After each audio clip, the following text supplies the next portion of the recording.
পুরনো সেন্টিমেন্ট দিয়ে না কোনো প্রফিট হয় না, ঠিক আছে? আর দেখ, আমি এখন মালিক, এই হোটেলটা কিরকম করে চালাবো সেইটা আমার ব্যাপার, তোর থেকে আমি কোনো জ্ঞান শুনবো না, ঠিক আছে? এই শোন, বলছি লাইটটা ওদিকে ঠিক করে লাগাবি, হ্যাঁ? একদম খুব ভালো করে লাগাবি, যেন খুব দেখতে ভালো লাগে। যা যা।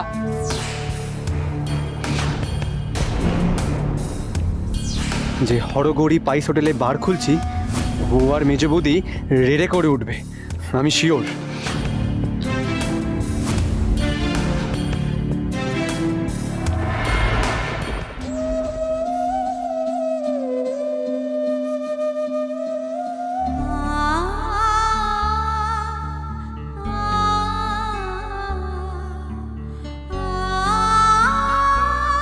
বাবা, তুমি এসে দেখবে তোমার হরগৌরী পাইস হোটেলটা একদম পাল্টে গেছে, চিনতেই পারবে না। তোমার এই অশিক্ষিত ছেলেটা বোধহয় সত্যি পাইস হোটেলটা ভালো করে চালাতে পারছিল না বাবা। তোমার শিক্ষিত ছোট ছেলে হয়তো হরগৌরী পাইস হোটেলের ব্যবসা অনেক বড় করবে।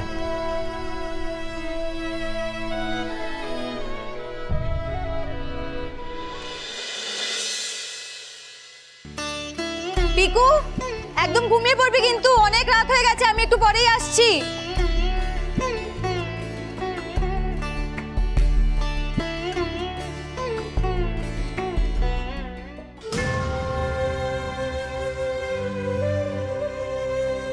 ও সেজো কাকি, কাকাই আর সেজো কাকাইকে তুমি শুধু মাছের ঝোল আর আলু দিচ্ছ কেন? মাছ নেই? না, নেই। তুমি সবসময় বড়দের ব্যাপারে এত কথা কেন বলো বলো তো? তোমার খাওয়া হয়ে গেছে, এবার যাও, যাও ঘরে যাও।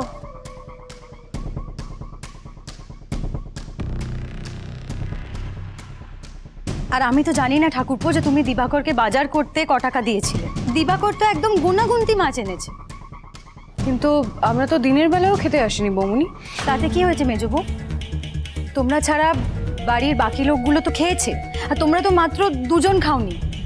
আর এবেলা এমন কিছু ছিল না, পিকু আর ঝিলমিল ওই মাছ দিয়েই ভাত খেলো।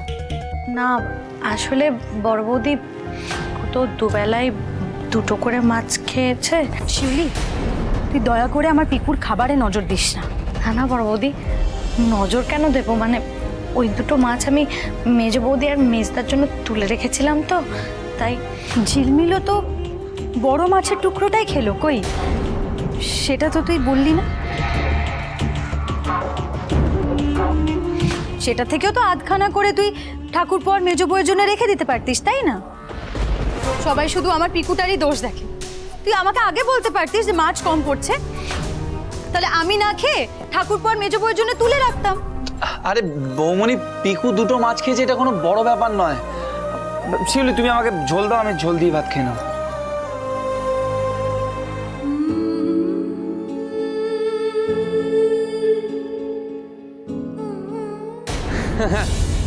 তোরা শুধু ঝোল দিয়েই ভাত খা।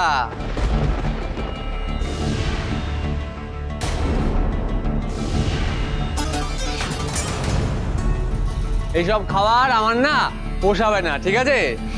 আমি আমার জন্য চাইনিজ এনেছি, চিলি চিকেন অ্যান্ড চাউমিন। ফলে হাই ফলে, এটা আমার খাবার, চাইনিজ, হ্যাঁ, এই গোটা গোষ্ঠীর নয়।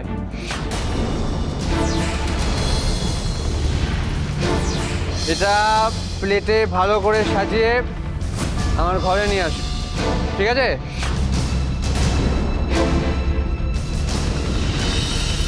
এই মেধা, বলছিলাম যে আমি এই রোজ রোজ বাইরে থেকে দামি খাবার টাবার আনতে পারবো না, হ্যাঁ?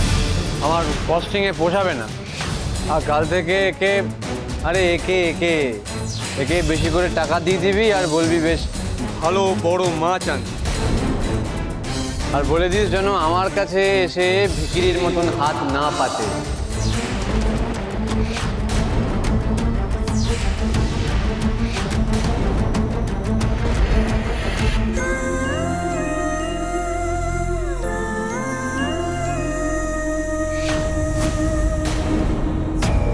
ভাস্কর, মেজদা দোহাই তোমার, খাবার ফেলে উঠো না।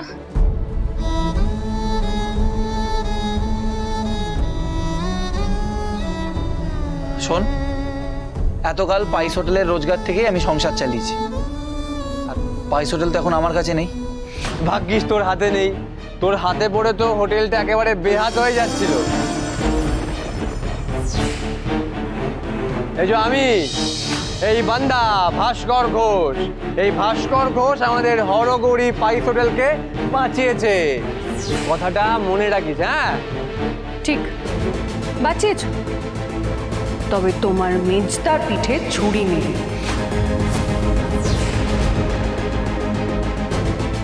যাকে পাইস হোটেল যখন তোমার হাতে, তখন সংসারের খরচও তোমারই দায়িত্ব, তোমাকেই দিতে হবে। আরে পাইস হোটেল তো সবে আবার চালু হয়েছে। তাছাড়া আমি আমার নিজের পকেট থেকে কতটা খরচ করে হোটেলের হাল ফিরি সেটা একমাত্র আমিই জানি। আর দাঁড়াও, ব্যবসার পর তো ঠিকঠাক করে সব হোক, তারপরে এই সব খরচ আমি দেবো কি দেবো না সেটা পরে ভাবা যাবে। এখন আমি সংসারের জন্য এক পয়সাও খরচ করতে পারবো না। আর তাছাড়া হোটেল তো তোমরাও খুলেছো, হ্যাঁ? তোমার মেজদাও তো সবে নতুন করে একটা হোটেল খুলেছে, তাও আবার রাস্তায়। সেখানেও তো রোজগার হতে সময় লাগবে ভাস্কর। আমরা একা গোটা সংসারের খরচা দেবো কোথা থেকে? আরে তাহলে বলে দিক না যে সংসারের খরচ দিতে পারবে না, যে যারটা নিজের মতন করে চালিয়ে নেবে।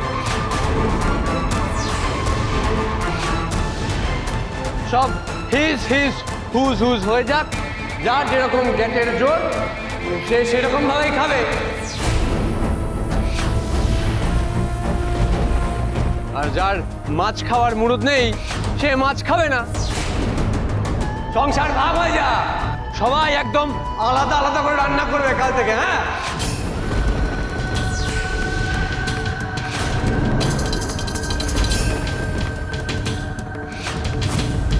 ভাস্কর!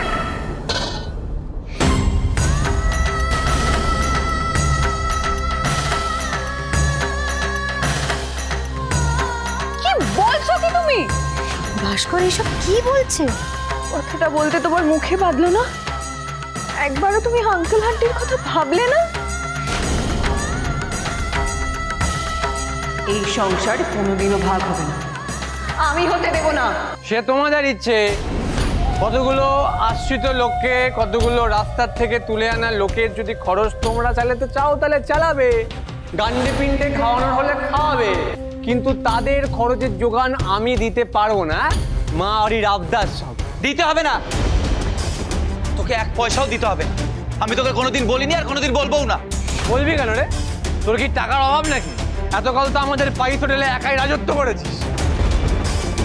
তুই আর তোর বউ আমাদের হোটেল থেকে কম টাকা মেরেছিস নাকি, হ্যাঁ? ভাস্কর, তুই কি? হ্যাঁ, একদম ঠিক বলছি। তুই আর তোর বউ মিলে আমাদের লুটে নিয়েছিস, শেষ করে দিয়েছিস। ভাস্কর!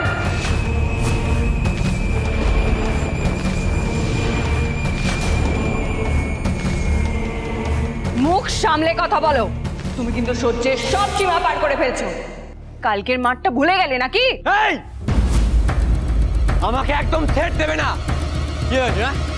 মা নেই বলে মায়ের সিংহাসন তুমি দখল করে দে। তুমি মেয়ে বলে আমি কালকে তোমার গায়ে হাত তুলিনি, তাই বলে ভেবো না যে তোমাকে বারবার ছেড়ে দেব। আর একদিন যদি আমার গায়ে হাত তুলেছো তাহলে ওই হাত আমি ভেঙে ঘুরিয়ে দেব। এই ভাস্কর, কার সাথে কি কথা বলছিস? নিজের মেজ বৌদিকে সম্মান দিয়ে কথা বল। সম্মান? তোর বউকে নাকি আমায় সম্মান দিয়ে কথা বলতে হবে? তোর বউয়ের জন্য আমাদের গোটা ফ্যামিলি শেষ হয়ে গেছে, শুধুমাত্র তোর বউয়ের জন্য। Horogory Pais Hotel